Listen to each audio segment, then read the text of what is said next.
بسم اللہ الرحمن الرحیم نحمده ونصلی ونسلم علی رسولہ الکریم اما بعد۔ معزز طلبہ، اللہ تعالیٰ سے امید ہے کہ آپ سب خیر و عافیت سے ہوں گے۔ سبق نمبر 163 اور ہم بات کر رہے ہیں باب عتق احد العبدین کے اندر، اور آج کا جو ہمارا سبق ہے اس کا عنوان ہے عتق مبہم میں بیان واقع ہونے والے امور کا بیان۔ یعنی مولا نے آزاد کرتے وقت غلام کو متعین نہیں کیا،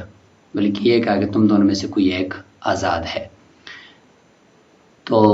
اب اس کے بعد اس نے کوئی بھی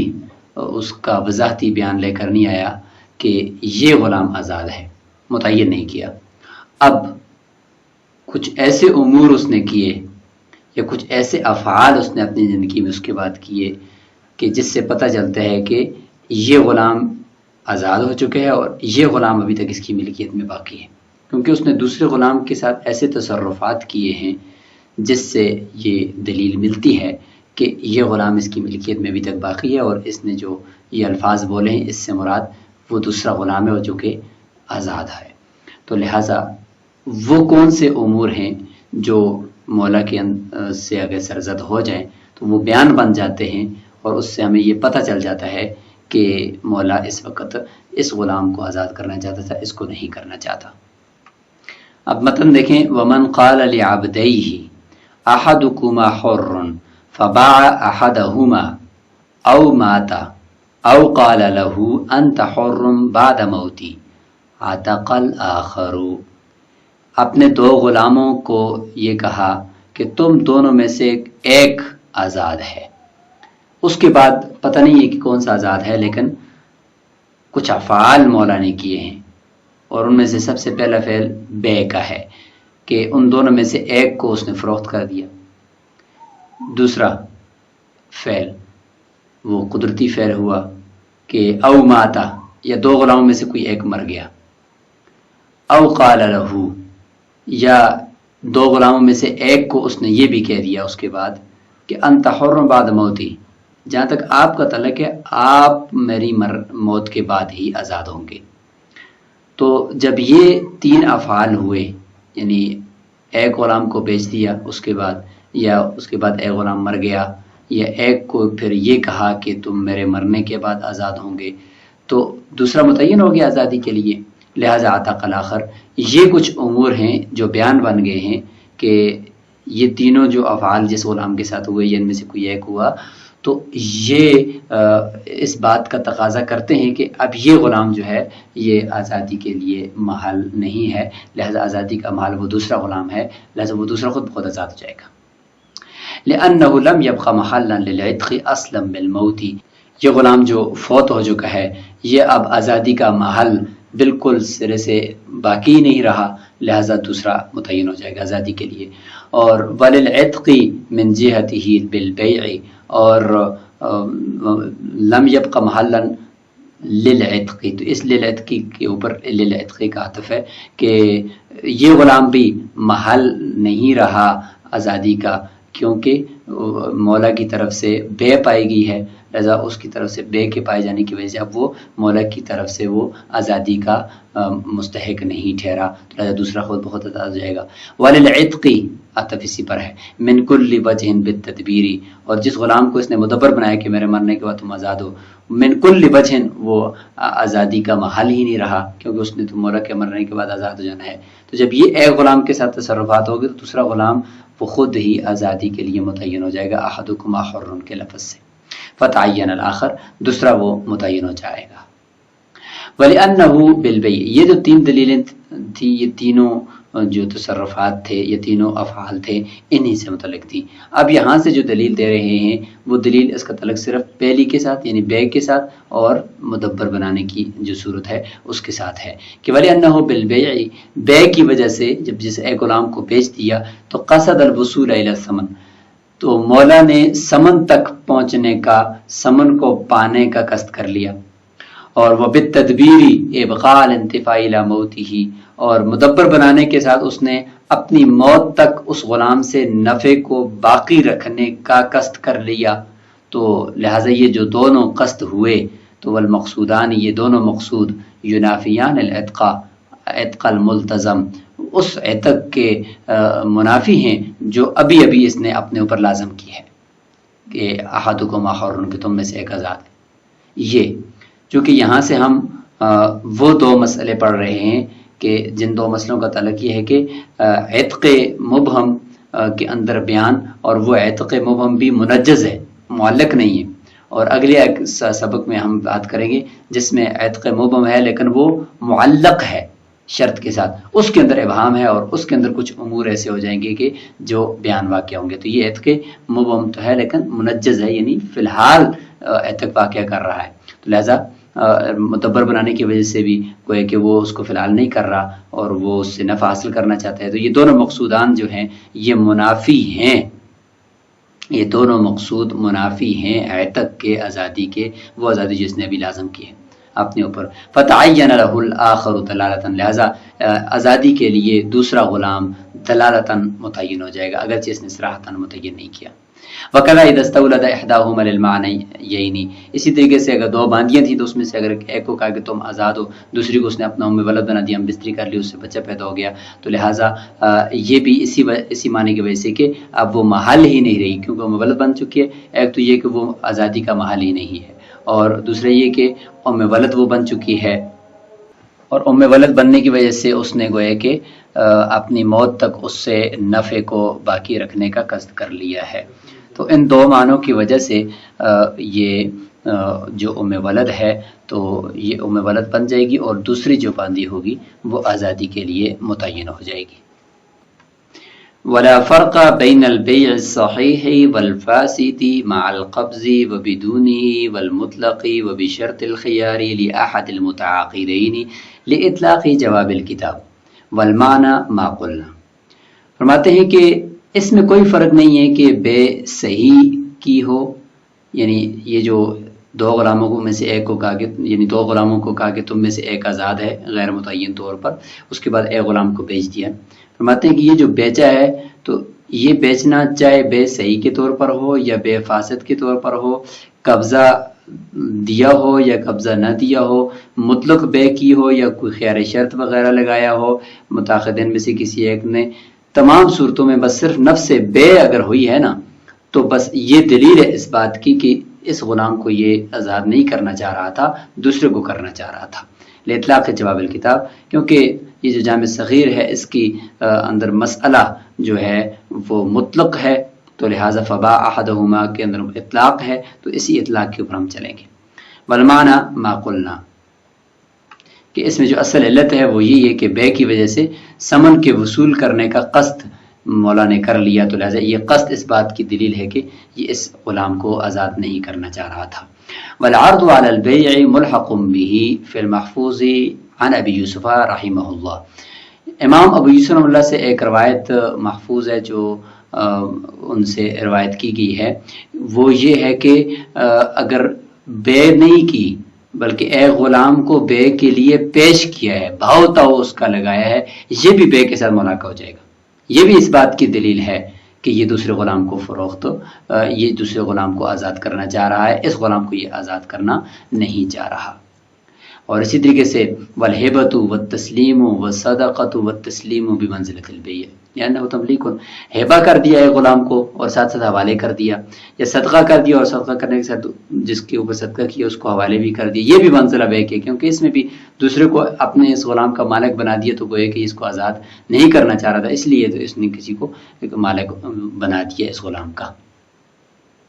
وَكَذَلِكَ لَوْ قَالَ لِامْرَأَتَيْهِ، اسی طریقے سے اگر کسی شخص نے، بالکل یہی مسئلہ ہے لیکن یہاں پہ آزادی نہیں ہے بلکہ طلاق کی بات ہو رہی ہے کہ دو عورتوں میں سے اپنی دو بیویوں میں سے ایک بیوی کو کہتا ہے احداکما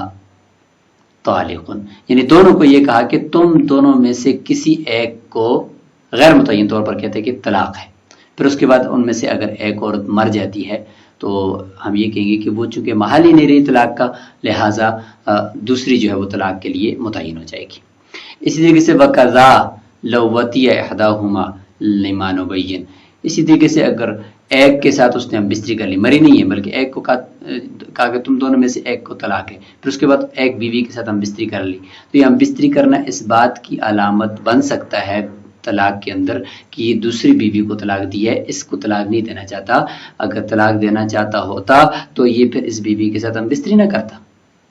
ابھی ہم اس کی جو مزید تشریح ہے وہ ابھی بیان کرنے لگے ہیں آگے چل کر۔ وَلَوْ قَالَ لِأَمَتَيْهِ إِحْدَاكُمَا حُرَّةٌ ثُمَّ جَامَعَ إِحْدَاهُمَا لَمْ تَعْتِقِ الْأُخْرَى عِنْدَ أَبِي حَنِيفَةَ رَحِمَهُ اللَّهُ وَقَالَ تَعْتِقْ۔ اگر اس طرح ہوا کہ دو باندیوں کو یہ کہتا ہے کہ تم دونوں میں سے کوئی ایک آزاد ہے، اس کے بعد پھر ایک کے ساتھ ہم بستری کر دی، تو کیا طلاق کی طرح جس طرح دو بیویوں کو کہا کہ تم میں سے ایک کو طلاق ہے پھر ایک کے ساتھ ہم بستری کی تو لہٰذا دوسری کو طلاق ہو جائے گی اور ہم بستری والی اس کی بیوی رہے گی؟ کیا اس طریقے سے یہاں پر بھی ہے کہ جس کے ساتھ ہم بستری اور جماع کر دیا جس باندی کے ساتھ وہ باقی رہ جائے گی اور دوسری آزاد ہو جائے گی؟ مت نہیں، لم تعتق الاخرى عند ابی حنیفہ، امام ابو حنیفہ رحمہ اللہ کے نزدیک دوسری باندی آزاد نہیں ہوگی، اور یہاں پر دونوں باندیوں میں سے ایک کے ساتھ ہم بستری کرنا یہ دلیل نہیں بنے گا دوسری باندی کی آزاد ہونے کی، کہ یہ اس کے ساتھ ہم اسی وجہ سے کر رہا تھا کہ یہ اس کو رکھنا چاہتا ہے اور دوسری کو آزاد کرنا چاہتا ہے، یہ دلیل نہیں بنے گی۔ صاحبین فرماتے ہیں کہ بنے گی، لہٰذا ایک کے ساتھ ہم بستری کرنا یہ اس بات کی دلیل ہے کہ یہ دوسری کو آزاد کرنا چاہ رہا ہے۔ اب سب سے پہلے صاحبین کی دلیل ہم ذکر کریں گے کہ ان کے نزدیک دوسری باندی آزاد ہو جائے گی اگر ایک سے ہم بستری کر دی، کیونکہ لأن الوطء لا يحل الا في الملک، کیونکہ وطی جو ہوتی ہے وہ اپنی ملکیت کے اندر ہی حلال ہوتی ہے، غیر ملکیت میں نہیں ہوتی، لہٰذا وإحداهما حرة، ان دونوں میں سے کوئی ایک تو یقینی طور پر آزاد ہے نا، لہٰذا فکان بالوطء مستبقیا الملک بھی پڑھ سکتے ہیں اور مستبقی الملک فی الموطوعتی، لہٰذا موطوعہ باندی کے اندر جس کے ساتھ اس نے ہم بستری کر لی ہے اس کے اندر ملکیت کو باقی رکھنا چاہتا ہے، اس ہم بستری کی وجہ سے ہمیں اس بات کا پتہ چل گیا، لہٰذا فتعینت الاخری، لہٰذا دوسری متعین ہو جائے گی، لزوالہ بالعتق، کیونکہ اس کی آزادی کی وجہ سے اس کے اندر جو ہے وہ ملکیت زائل ہو چکی ہے۔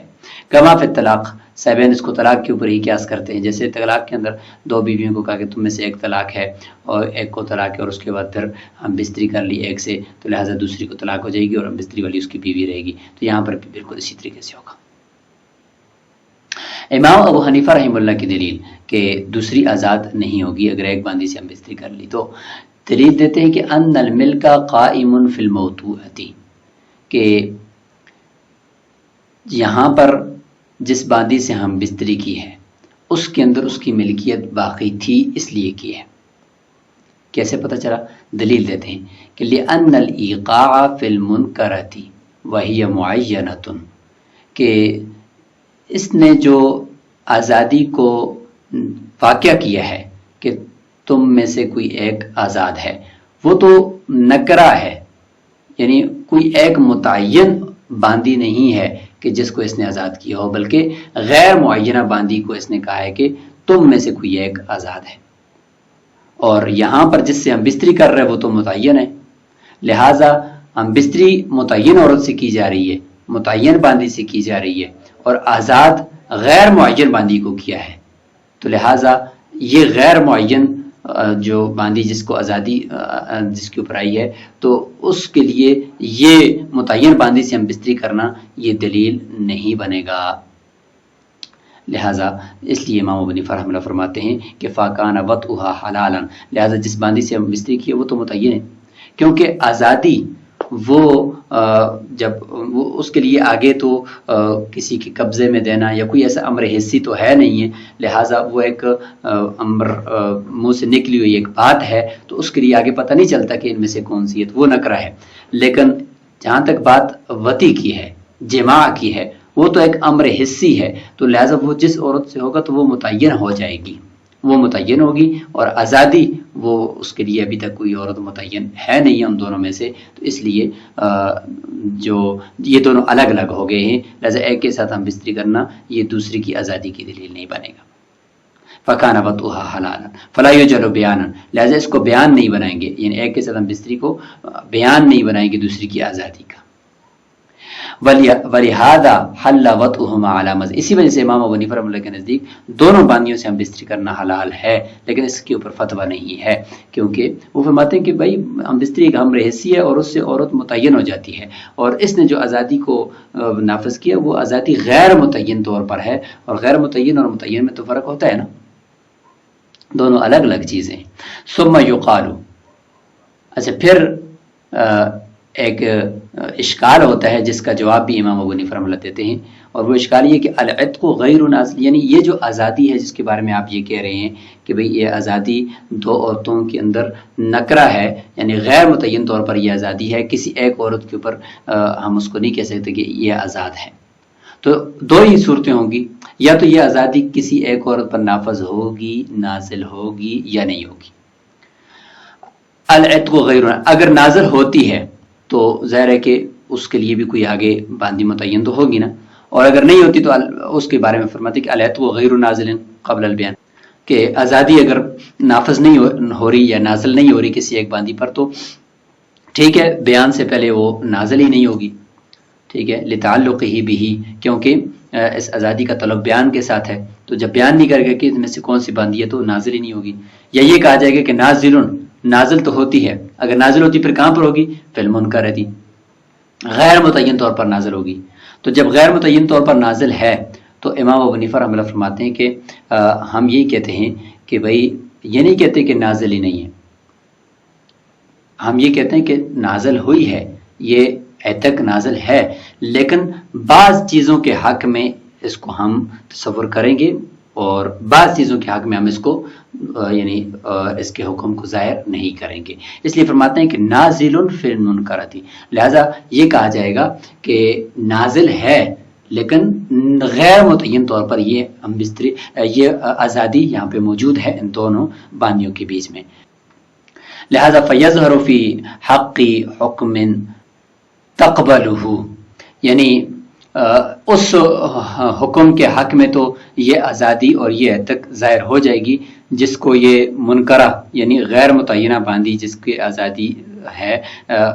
جس کی طرف آزادی کو منسوب کیا گیا ہے، جس کو وہ منکرہ باندھی قبول کرتی ہے، یعنی غیر متعین باندھی جس کو قبول کرے اس حکم کے حق میں تو اس کی آزادی ظاہر ہوگی، لیکن وطی جو ہے ایسی چیز ہے کہ وہ غیر متعین چیز کو قبول نہیں کرتی، کیونکہ یصادف المعین، کیونکہ وہ ایک امر حسی ہے، اور وہ کون سا حکم ہے کہ جس کو غیر متعین چیز بھی قبول کر لیتی ہے، وہ ہے بے۔ جیسے کہ اگر کوئی کہے کہ بھئی ان دو باندیوں میں سے کسی ایک باندی کو میں بیچتا ہوں، تو مشتری کہتے ٹھیک ہے، اور پھر مشتری کو اختیار دے دیجئے کہ ان میں سے جو بھی آپ متعین کرو اور لے جاؤ، تو دیکھیں یہ غیر متعین طور پر بے ہوئی ہے، لیکن اس غیر متعینہ باندی کو یا مبیع کو بے نے قبول کر لیا اور وہ بے درست ہوگی، تو لہذا بے ایک ایسا عقد ہے کہ وہ اگر غیر متعین چیز بھی ہو تو شروع میں درست ہو جاتا ہے اور بعد میں پھر خیار تعیین مشتری کو دے دیا جاتا ہے تو اس سے وہ درست ہو جاتا ہے، لیکن وطی جو ہوتی ہے یہ ایک ایسی چیز ہے کہ یہ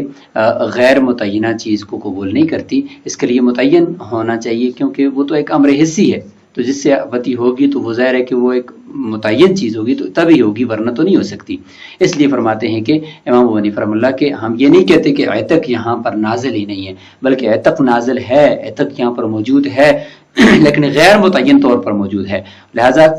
بعض احکام ان کے حق میں تو یہ عتق ظاہر ہوگا، جیسے کہ بے وغیرہ کے حق میں ہم نے ماقبل میں شروع میں ذکر کیا کہ اگر ان میں سے ایک باندی کو اگر فروخت کر دیا تو یہ اس بات کی دلیل بنے گی کہ اس کو فروخت کر دیا اور دوسری آزاد ہو گئی ہے، لیکن اگر ایک کے ساتھ وطی کر لی ہے تو یہ دلیل نہیں بنے گی دوسری کی آزادی کی، کیونکہ وطی متعین کے اندر ہوتی ہے اور اس کے لیے متعین ہونا ضروری ہے اور بے کے لیے متعین ہونا ضروری نہیں ہے۔ تو یہاں تک بات امام ابو حنیفہ رحمہ اللہ کی قول کی یہ مکمل ہو چکی ہے۔ بخلاف طلاق سے صاحبین کو جواب دیا جا رہا ہے۔ تو صاحبین نے طلاق کے اوپر اس کو قیاس کیا تھا کہ اگر طلاق کے اندر دیکھیں تو دو عورتوں کو، اپنی دو بیویوں کو کہا کہ تم میں سے ایک کو طلاق ہے، پھر ایک کے ساتھ وطی کر لی، تو فرماتے ہیں کہ یہ اس بات کی دلیل ہے کہ یہ اس کی بیوی ہے اور دوسری کو طلاق ہے۔ فرماتے ہیں وہاں پر مسئلہ اور ہے، وہ یہ کہ لأن المقصود الاصلی من النکاح الولد، کیونکہ مقصود اصلی نکاح سے وہ اولاد ہوتی ہے، اور وقصد الولد بالوطء يدل على استبقاء الملک فی الموطوءة صیانۃ للولد، لہذا بچے کا قصد کرنا وطی کے ذریعے سے یہ اس بات کی دلیل ہے، کس بات کی؟ یہ دلالت کرتا ہے ملکیت کے باقی رکھنے کے اوپر موتوع بیوی کے اندر بچے کو بچانے کے لیے اور اس کے نسب کو بچانے کے لیے۔ تو وہاں پر مقصود ہوتا ہے وطی، لہٰذا اگر ایک کے ساتھ وطی کیے تو یہ مقصودی ہے اور یہ چاہتا ہے کہ یہ میری بیوی باقی رہے اور دوسری کو طلاق دینا چاہتا ہے۔ اما جہاں تک باندی کی بات ہے تو اس سے فالمقصود من وطئها قضاء الشہوہ، اس سے تو صرف اپنی شہوت کو پورا کرنا مقصود ہوتا ہے، دون الولد، اولاد اتنی زیادہ مقصود نہیں ہوتی، تو فلا يدل على الاستبقاء، تو اس کے ساتھ وطی جو ہے وہ اس کو ملکیت میں باقی رکھنے کے اوپر دلالت نہیں کرتی۔ تو یہاں تک یہ بات امام ابو حنیفہ رحمہ اللہ کے قول کی مکمل ہو گئی ہے، لیکن یہاں پر جو راجح قول ہے اور مفتوی قول ہے وہ صاحبین کا ہے، اور صاحبین کے نزدیک اگر ایک باندی کے ساتھ وطی کر لیا تو یہ اس بات کی دلیل ہے کہ یہ دوسری کو ہی آزاد کرنا چاہتا ہے۔ السلام علیکم ورحمۃ اللہ۔